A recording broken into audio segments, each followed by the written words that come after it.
اعوذ باللہ السمیع العلیم من الشیطان الرجیم من حمزہ ونفخہ ونفسہ بسم اللہ الرحمن الرحیم ربی یسر ولا تعسر وتمم بالخیر ربی زدنی علما رب اغفر وارحم وانت خیر الراحمین الذین قالوا لاخوانهم وقعدوا لو اطاعونا ما قتلوا قل فادرؤوا عن انفسکم الموت ان کنتم صادقین ولا تحسبن الذین قتلوا فی سبیل اللہ امواتا بل احیاء عند ربهم یرزقون فرحین بما آتاهم اللہ من فضلہ ویستبشرون بالذین لم یلحقوا بهم من خلفهم الا خوف علیہم ولا هم یحزنون۔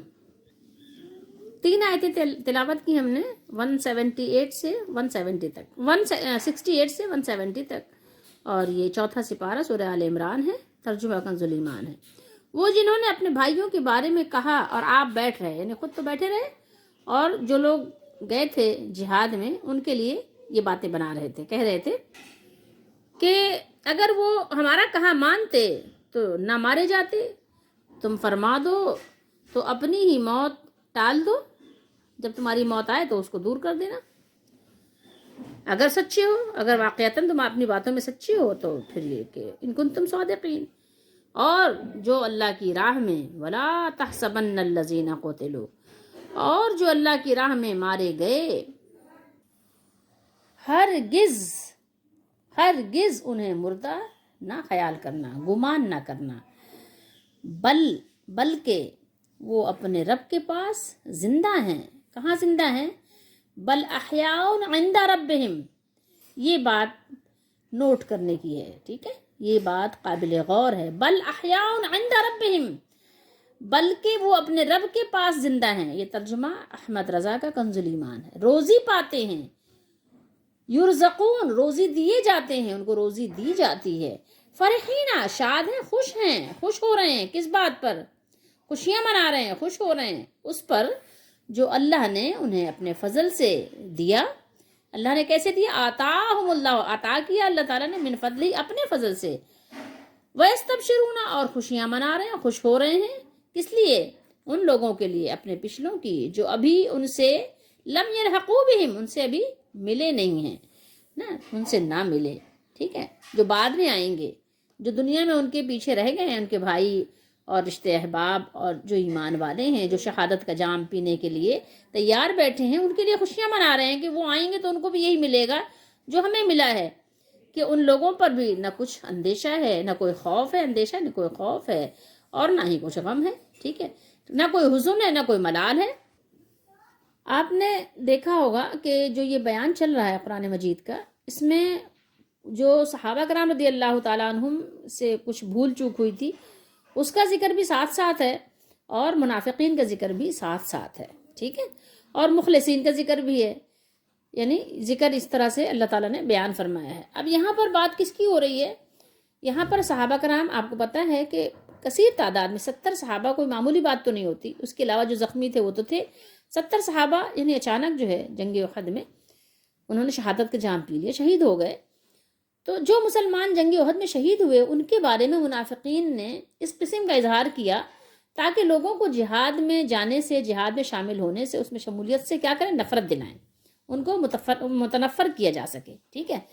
تو قرآن مجید نے ان کے اس شبے کی تردید کرتے ہوئے فرمایا کہ اگر واقعی گھروں میں بیٹھے رہنا تمہیں موت سے بچا سکتا ہے تو ذرا اپنے اوپر واقع ہونے والی موت کو ٹال کر دکھاؤ، ٹھیک ہے، تم مت جاؤ، گھر میں بیٹھے رہو، لیکن دیکھو تم اپنی موت کو ٹالنے میں کتنے سچے ہو، ٹال کر دکھاؤ، یا اپنی یا کسی اپنے پیارے کی، ٹھیک ہے۔ تو تمہارے پاس اگر موت آئے، انہوں نے کہا تھا نا ما قتلوا، اگر وہ ہمارا کہا مانتے، ہمارے پاس ہوتے، ہماری اطاعت کرتے، کیا لو اطاعونا، اگر ہماری بات مانتے، ہماری اطاعت کرتے، ہمارے پیچھے ہمارے ساتھ بیٹھ رہتے، ما قتلوا، تو قتل نہیں کیے جاتے، شہید نہیں کیے جاتے، ٹھیک ہے۔ یہ اللہ تعالیٰ نے انہی کی بات کو یہاں پر ذکر کیا ہے، ٹھیک ہے، منافقین کی بات ہی یہاں اللہ تعالیٰ نے وہی بات یہاں پر نقل فرما دی۔ یہاں اللہ تعالیٰ نے مومنوں کو اس بات کا یقین دلایا، اور منافقوں کو اللہ تعالیٰ نے ان کا پردہ چاک کیا۔ مومنوں کو یقین دلایا کہ دیکھو اللہ اس کے رسول کے حکم کو موت کے ڈر کی وجہ سے مت ٹالو، اللہ اس کے رسول کا جہاں حکم ہے وہ تمہارے بینیفٹ میں ہے، تمہارا فائدہ اس میں ضرور ہے، اور موت کا اس سے کوئی تعلق نہیں ہے، موت تو گھر بیٹھے بھی آ جاتی ہے، ایک نہیں ہزاروں مثالیں آپ لے سکتے ہیں اس سے کہ موت گھر بیٹھے آ جاتی ہے، اچانک آ جاتی ہے، اور ایسی جگہ سے آ جاتی ہے جس کا انسان کو گمان نہیں ہوتا. گھر میں کرنٹ لگ جاتا ہے، موت آ جاتی ہے. پتہ چلا گئے تھے موٹر کھولنے، وہاں پر کرنٹ لگ گیا اور ایسا ہائی پاور تھا، جان لے لی اس نے. ایسا بھی ہوتا ہے. مطلب یہ نہیں سمجھے انسان کے ہاں گھر بیٹھے ہیں تو نہیں، کچھ بھی نہیں کیا گھر میں. وہ کہتے ہیں بارش ہو رہی تھی، گیلے تھے، اور وہ بٹن کو ہاتھ لگایا تو وہ کرنٹ لگ گیا، اسی میں موت واقع ہو گئی. مطلب موت کے لیے تو کوئی آپ یعنی تصور کر ہی نہیں سکتے کہ کس انداز سے آ جاتی ہے، جہاں سے انسان کا گمان بھی نہیں ہوتا. اگر موت اس کی ہے تو آ جاتی ہے. احتیاط اپنی جگہ ہے، لیکن اللہ اس کے رسول کے حکم کو ٹال مٹول مت کرو موت کی وجہ سے کہ موت آ جائے گی. نہیں، ضروری نہیں ہے کہ جہاد پہ جانے والا بندہ مرے. بے شمار مثالیں آپ کے سامنے اس طرح کی واقع ہوتی رہتی ہیں. بہت سارے واقعات کے لوگ چشم دید گواہ ہوتے ہیں. تو اللہ تعالیٰ نے یہاں منافقین کی باتوں کو ذکر فرمایا کہ یہ خود تو جنگ سے یعنی بیٹھ گئے، خود تو گئے نہیں، خود جانے سے تو اپنا بچاؤ کر لیا، بیٹھ گئے اور خود ہی بیٹھے نہیں رہے. لیکن انہوں نے بعد میں یہ بھی کہا کہ جو اللہ کی راہ میں جنہوں نے شہادت حاصل کی، جانیں قربان کر دیں، تو اپنے ان بھائیوں کے بارے میں کہتے ہیں کہ اگر ہمارا کہا مانتے تو قتل نہ ہوتے. یعنی اگر وہ ہمارے مشورے پر عمل کرتے، گھروں میں بیٹھے رہتے اور میدان جنگ میں نہ جاتے تو قتل ہونے سے بچ جاتے. تو اس کے جواب میں اللہ تعالیٰ نے فرمایا قُلْ فَادْرَؤْا عَنْ أَنفُسِكُمُ الْمَوْتَ إِن كُنتُمْ صَادِقِينَ، کہہ دیجئے اگر سچے ہو تو اپنے اوپر سے موت کو ٹال دینا. یعنی اگر کوئی شخص اپنے گھر میں بیٹھے رہنے سے قتل یا موت سے بچ سکتا ہے تو پھر تمہیں مرنا نہیں چاہیے، لیکن تمہیں موت تو ہر صورت میں آ کر رہے گی، خواہ تم مضبوط و مستحکم قلعوں میں کیوں نہ چھپ جاؤ، اور اگر تم سچے ہو تو اپنے آپ سے موت ٹال کر دکھاؤ. اس کا خاص شان نزول تو ظاہر ہے کہ یہ منافقین اور جنگ احد کا موقع ہے، لیکن یہ ہے کہ اس کا مخاطب ہر وہ شخص ہے جو اس طرح کا عقیدہ رکھتا ہے. اب آئیے، یہ آیت بھی بہت اہم ہے. ٹھیک ہے، منافقین نے جو کہا تھا اس کے جواب میں اللہ تعالیٰ نے کیا بیان فرمایا، بہت اہم بات ہے یہ. ٹھیک ہے، اس کی وجہ سے بھی بہت سے لوگوں کا عقیدہ خراب بھی ہو گیا اور بہت سے لوگوں کا عقیدہ درست بھی ہو گیا. ٹھیک ہے، بہت سے لوگ راہ راست پر آ گئے اور بہت سے لوگ اسی کی وجہ سے ہی بھٹک گئے، باوجود اس کے کہ مسلمان کہلاتے ہیں کلمہ پڑھنے کے باوجود. یہ بہت اہم، یہ سمجھنے کے لحاظ سے بہت اہم آیت مبارکہ ہے. ٹھیک ہے، اس آیت میں منافقین کے شبے کی کہ جہاد میں شامل ہونا خواہ مخواہ اپنے آپ کو ہلاکت میں ڈالنا ہے، ایک دوسرے طریقے سے اللہ تعالیٰ نے یہاں تردید فرمائی ہے، ان کی بات کو رد کیا ہے. فرمایا نہیں، بلکہ اس سے دائمی زندگی حاصل ہوتی ہے. شہداء کو اللہ کے ہاں بلند درجے ملتے ہیں، اللہ کے ہاں انہیں ہر قسم کے نعمت اور لذت حاصل ہوتی ہے. یہ زندگی حقیقی زندگی ہے مگر دنیا والی زندگی نہیں، بلکہ یہ اللہ تعالیٰ کے پاس ہے جو تمہارے نگاہ سے اوجھل ہے، جسے برزخ کہتے ہیں، اور جو تمہارے سمجھ میں نہیں آ سکتی. فرمایا سورہ بقرہ میں وَلَٰكِن لَا تَشْعُرُونَ، اور لیکن تم اس زندگی کو نہیں جانتے، اس کا شعور نہیں رکھتے. ٹھیک ہے، تمہیں اس زندگی کی سمجھ نہیں ہے. ہم ابھی آپ کو سورہ بقرہ کی وہ آیت بھی ساتھ ہی ساتھ دکھا دیں گے. دیکھیے سورہ بقرہ میں اللہ تعالیٰ نے یہاں فرمایا آیت نمبر 154 پر کیا بیان کیا، شہیدوں کے بارے میں بیان ہے. وَلَا تَقُولُوا لِمَنْ يُقْتَلُ فِي سَبِيلِ اللَّهِ أَمْوَاتٌ بَلْ أَحْيَاءٌ وَلَٰكِن لَا تَشْعُرُونَ. یہ ایک ہی آیت ہے. فرمایا اور جو خدا کی راہ میں، اور جو کس کی راہ میں، فی سبیل اللہ، اللہ کی راہ میں، اور جو اللہ کی راہ میں مارے جائیں انہیں مردہ نہ کہو.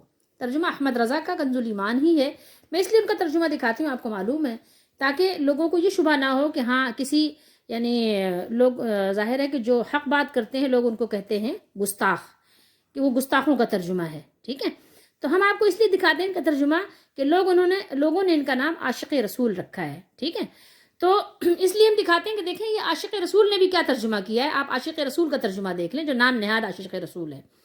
اللہ نے فرمایا انہیں مردہ نہ کہو، ٹھیک ہے، بلکہ وہ زندہ ہیں. بل احیاء، ٹھیک ہے، ہاں تمہیں خبر نہیں، تمہیں خبر نہیں. یہ دیکھیے احمد رضا نے ترجمہ کیا ہے، کیا کیا ہے، ولیکن لا تشعرون، اور ہاں یا اور لیکن اردو میں بھی آپ لیکن بولتے ہیں، عربی میں لاکن بولتے ہیں، لاکن جس کو آپ لیکن کہتے ہیں.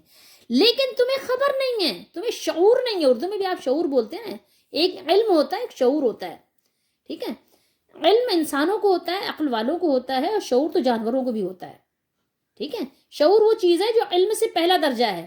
پہلے انسان کو شعور آتا ہے پھر علم آتا ہے. اللہ نے فرمایا تمہیں شعور تک اس کا نہیں ہے. علم تو بہت دور کی بات ہے, ہمیں علم کیا ہوگا, تمہیں شعور بھی نہیں ہے اس کا. ٹھیک ہے, اللہ نے نہ یہاں علم کا ذکر فرمایا, نہ خبر کی ذکر کوئی فرمایا, کوئی ایسا صیغہ استعمال نہیں کیا. اللہ نے شعور کا صیغہ استعمال فرمایا کہ دیکھیے کہ تمہیں شعور ہی نہیں ہے اس چیز کا کہ ان کی زندگی کیسی ہے. جب تمہیں شعور نہیں ہے تو تم کیسے کہہ سکتے ہو کہ وہ آتے ہیں نماز جنازہ میں بھی شریک ہوتے ہیں, پھر اس کی تشریح آپ کرو کہ ہم کریں گے. 1400 سال بعد تشریح ہوگی اس کی, 1200 سال بعد اس کی تشریح ہوگی, یا اس کی تشریح خود رسول اللہ صلی اللہ علیہ وسلم نے نہیں فرمائی؟ صحابہ رضی اللہ تعالیٰ عنہ نے اس کے بارے میں نہیں پوچھا؟ کیا اس کی تشریح جو رسول اللہ صلی اللہ تعالیٰ علیہ وآلہ وسلم نے فرما دی کیا وہ ناکافی ہے؟ وہ ہمارے لیے کفایت نہیں کرتی؟ وہ ہمارے لیے کافی و شافی نہیں ہے؟ بالکل کافی و شافی ہے. ہم آپ کو حدیث شریف دکھائیں گے کہ حدیث میں رسول اللہ صلی اللہ علیہ وسلم نے اس کے بارے میں کیا فرمایا.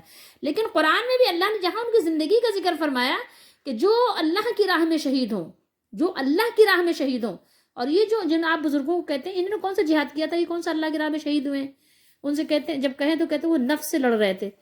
وہ بھائی نفس سے لڑ رہے تھے تو نفس نے ان کو مار دیا, تو پھر تو نفس غالب آ گیا نا. وہ اپنے نفس اپنے خواہشوں سے لڑ رہے تھے, خواہش غالب آ گیا, خواہش نے ان کو مار دیا. کیسی باتیں کر رہے ہیں, کون سی باتیں کر رہے ہیں؟ کس جہاد میں وہ شریک ہوئے تھے, کون سے جہاد میں گئے تھے؟ یہ جو آپ کے یہ جو ان کی جہاد آپ شہاد کہیں گے ان کے موت کو یہ شہید ہیں, بتائیے. چلیں اس بات کو بھی چھوڑ دیجئے, لیکن اللہ تعالیٰ نے جن شہیدوں کا ذکر کیا ہے, غزوہ احد ہو یا غزوہ بدر ہو یا جو بھی جس غزوے میں بھی ہو, یا صحابہ بعد میں شہید ہوئے رسول اللہ صلی اللہ علیہ وسلم کے بعد میں بھی جس جہاد میں شہید ہوئے ہوں, ان سب کے لیے اللہ نے فرمایا کہ ان کو مردہ نہ کہو. کیا فرمایا کہ لمن یقتل فی سبیل اللہ اموات ولا تقولوا, مت کہو تم لوگ, ٹھیک ہے, جن کو یہ شہادت نصیب ہو. اللہ نے بھی بلکہ بعد میں یہ بھی فرمایا بل احیاء, بلکہ وہ زندہ ہیں, لیکن یہ بھی ساتھ ساتھ فرما دیا کہ تم کو اس کا شعور نہیں ہے, تم کو اس بات کا کوئی علم نہیں ہے کہ ان کی زندگی کیسی ہے. پھر حدیث میں بتایا گیا کہ ان کی زندگی کیسی ہے. حدیث میں رسول اللہ صلی اللہ تعالیٰ علیہ وآلہ وسلم نے ان کی زندگی کے بارے میں اس بات کو واضح کر دیا کہ ان کی زندگی کیسی ہے, وہ کیسے زندہ ہیں, وہ کہاں زندہ ہیں, ان کو رزق ملتا ہے, ان کو کہاں رزق ملتا ہے, کیسے رزق ملتا ہے, کیسے کھاتے ہیں, کہاں رہتے ہیں, کہاں سوتے ہیں, کہاں جاتے ہیں, کہاں آتے ہیں. ان کی زندگی کے بارے میں رسول اللہ صلی اللہ تعالیٰ علیہ وآلہ وسلم نے سب کچھ بیان کیا ہے بالکل واضح حدیث شریف میں, اور جس کو نقل کیا ہے, جو آپ سب سے بڑی کتاب کہتے ہیں قرآن کے بعد, امام بخاری نے, امام مسلم نے اور دیگر بھی تمام محدثین نے اس حدیث کو نقل فرمایا ہے. ٹھیک ہے, مسند احمد وغیرہ میں بھی, اور تمام محدثین نے تقریباً اس کو نقل فرمایا ہے اس حدیث کو. حدیث نمبر ہے 2817 اور یہ بخاری شریف ہے, کتاب الجہاد ہے. اب دیکھیے اس میں شہید کی زندگی کے بارے میں نبی کریم صلی اللہ علیہ وسلم نے کیا بیان کیا.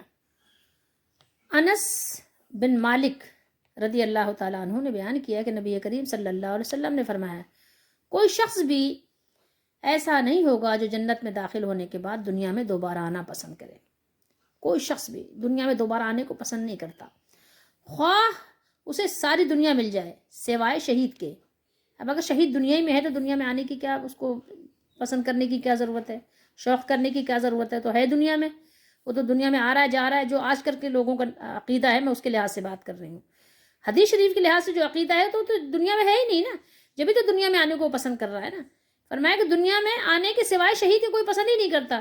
جب اللہ تعالیٰ کی رحمت مل گئی, جب دو خوبیوں میں سے بڑی خوبی مل گئی, تو ظاہر چھوٹی خوبی کون پسند کرے گا. اس کو جنت مل گئی, اللہ کی رضا مل گئی, اب دنیا میں کون آئے گا, دنیا کے کھٹراک کون برداشت کرے گا.